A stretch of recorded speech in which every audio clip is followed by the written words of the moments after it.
هاي النوع من المقبلات حفظوها يمكم وسووها أهم شي لصديقاتكم، لأن كلش طيبة. كيلو من القرنبيط غسلته نظيف وقطعته ناعم وخليت له رشة من الملح وزيت الزيتون وبالقلاية الهوائية 20 دقيقة لحد ما يستوي تماما من كل الجهات. بوتيتا واحدة حجم كبير قطعتها بهاي الآلة لحد ما تصير رفاع.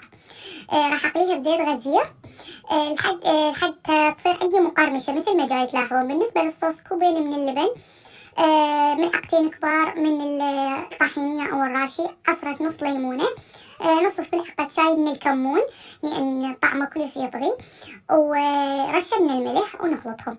أما بالنسبة للقرنبيط فاستوى بعد 20 دقيقة وخليت عليه نصف رمانة مفرطة وهذا البرتقال الصغير حسب الرغبة، وخلطت المكونات سوية. بعدها راح أنزل عليه الصوص اللي سويته.